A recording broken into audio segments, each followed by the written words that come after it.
जय श्री कृष्ण। खुद ही सुधारे अपना वास्तु। मैं नीलम सिंह अनंत ऊर्जा में आपका हार्दिक स्वागत करती हूँ और हम सीख रहे हैं अपने घर का वास्तु ठीक करना। अभी तक हम सीख चुके हैं दिशाओं के बारे में और ब्रह्म स्थान के बारे में। आज इस वीडियो में हम सीखेंगे पंच तत्वों के बारे में। पंच तत्व यानी 5 एलिमेंट्स जो है जल, वायु, अग्नि, पृथ्वी और आकाश, जिनसे मिलकर हम सबका शरीर बना है, जिनसे मिलकर इस सृष्टि की रचना हुई है। इस सृष्टि पर ये पांचों तत्व विराजमान है। अगर इन्हीं पांचों तत्वों में से एक भी तत्व अगर ज्यादा हो जाता है या कम हो जाता है तो इस सृष्टि का बैलेंस बिगड़ जाता है। आप खुद ही सोच सकते हैं कि जब मानसून आते हैं, जब बहुत ज्यादा बारिश होती है, तब मुश्किल हो जाती है क्योंकि उस टाइम जल तत्व पृथ्वी पर बढ़ जाता है। या जब गर्मियां होती हैं तब अग्नि तत्व बढ़ जाता है, गर्मी से लोग परेशान हो जाते हैं। या जब आंधी तूफान आते हैं तब वायु तत्व बढ़ने से भी परेशानियां होती हैं।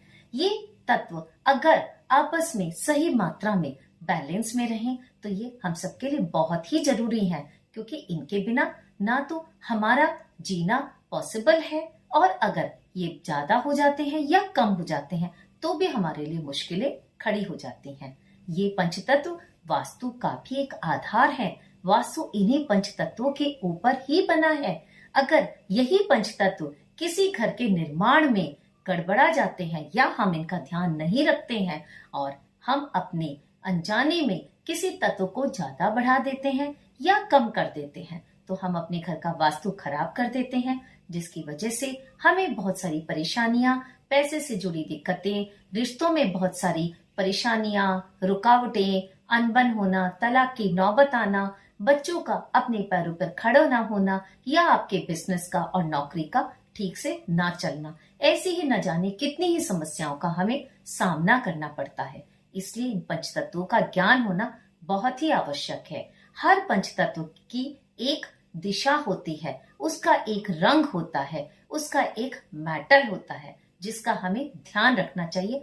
और उसी तत्व से जुड़ी हुई अगर एक्टिविटी हम अपने घर में या अपने ऑफिस में प्लान करते हैं तो वो तत्व हमको बहुत ज्यादा पॉजिटिव रूप में बहुत सारी ऊर्जा देता है, अपने पूरे गुणधर्म देता है, जिसकी वजह से हमारी जिंदगी में सारे काम करते हैं। तो अब हम बात करते हैं सबसे पहले जल तत्व की। जल तत्व जो कि वाटर एलिमेंट है, इसकी दिशा है नॉर्थ से लेकर नॉर्थ ईस्ट तक।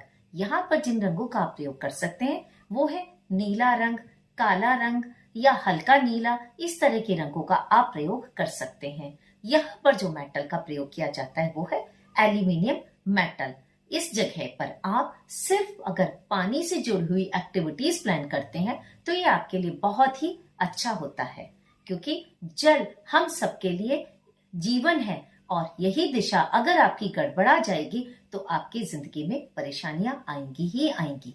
अब बात करते हैं दूसरा तत्व जो कि है वायु तत्व या एयर एलिमेंट। जिस तरह से ऑक्सीजन, एयर हमारे लिए इम्पोर्टेंट होती है, उसी तरह से वायु तत्व भी वास्तु में बहुत इम्पोर्टेंट है। इसकी दिशा है ईस्ट नॉर्थ, ईस्ट से लेकर ईस्ट साउथ ईस्ट तक। यहाँ पर जिन रंगों का आप प्रयोग कर सकते हैं वो है ग्रीन कलर और ब्राउन कलर। यहाँ का जो मेटल है वो है स्टेनलेस स्टील मेटल। यहाँ पर हमें एयर एलिमेंट से जुड़ी हुई एक्टिविटीज ही करनी चाहिए। अब बात करते हैं हम तीसरे एलिमेंट जो कि है फायर एलिमेंट यानी कि अग्नि तत्व। अग्नि तत्व की जो दिशा है वो है साउथ ईस्ट से लेकर साउथ तक। यहाँ पर आप लाल रंग जो कि अग्नि का प्रतीक है उसको यूज कर सकते हैं। हल्का गुलाबी रंग और नारंगी रंग आप यहाँ पर यूज कर सकते हैं। यहाँ का जो मेटल है वो है कॉपर। इस दिशा को संतुलित रखने से हमारे घर में लक्ष्मी आती है, पैसा आता है और पैसे से जुड़ी हुई कोई समस्या हमको नहीं रहती है। इसके बाद जो तत्व आता है वो है पृथ्वी तत्व यानी कि अर्थ एलिमेंट। एलिमेंट की दिशा है साउथ साउथ वेस्ट से लेकर साउथ वेस्ट तक। इस दिशा में हम जिन रंगों का प्रयोग कर सकते हैं वो है पीला रंग, भूरा रंग, कत्थई रंग या मटमैला रंग। यहाँ पर जिस मेटल का आप प्रयोग कर सकते हैं वो है ब्रास मेटल। इस जोन को बैलेंस रखना हमें बहुत इम्पोर्टेंट है, क्योंकि यह दिशा हमें हमारी लाइफ में स्टेबिलिटी देती है।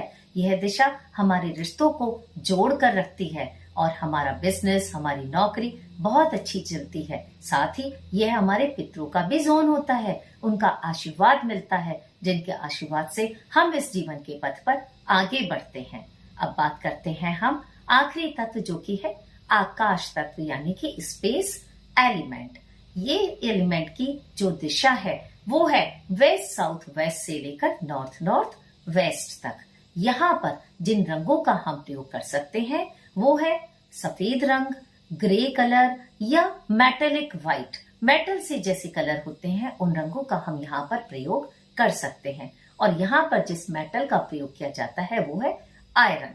अगर यहाँ पर हम इस जोन में इन एक्टिविटीज का, इन रंगों का, इन मेटल्स का ध्यान रखते हैं तो ये जोन, ये मेटल्स, ये एलिमेंट्स सब कुछ मिलकर हमारे घर के पूरे वास्तु को एक संतुलन में लेकर रखते हैं, जिसकी वजह से हमारे जीवन में सारी सुख शांति समृद्धि आती है और सारी दिशाएं अपने अपने पूरे के पूरे गुणधर्म हमको देकर हमें जीवन के पथ पर आगे लेकर चलते हैं। इस तरह से हमने जाना कि ये तत्व हमारे लिए कितने महत्वपूर्ण है। अगर यही तत्व अपने स्थान की जगह पर दूसरी जगह पर आ जाए तो यह उस तत्व के गुणधर्मों को नष्ट कर देते हैं। जैसे कि अगर जल तत्व अग्नि तत्व में आ जाए तो अग्नि दूषित हो जाती है। इसी तरह से अगर अग्नि जल में पहुंच जाए तो जल भी दूषित हो जाता है। या फिर जल तत्व में पृथ्वी तत्व आ जाए तो वो भी एक वास्तु दोष करता है। और इसी तरह से अगर वायु तत्व में आकाश तत्व आ जाए या पृथ्वी तत्व आ जाए तो ये भी उसके गुणधर्मों को नष्ट कर देते हैं। इसलिए हमें इन पंच तत्वों का ध्यान रखना है कि कौन सा तत्व कहाँ पर प्रयोग होना चाहिए और कौन सा तत्व वहां आकर उसके गुणधर्मों को नष्ट कर देगा। ऐसे ही अगले वीडियो में मिलेंगे महत्वपूर्ण जानकारियों के साथ और स्टेप बाय स्टेप हम सीखते जाएंगे अपने घर का वास्तु और अपने घर में खुशियों को, सुख शांति को, समृद्धि को आकर्षित करते जाएंगे। राधे राधे।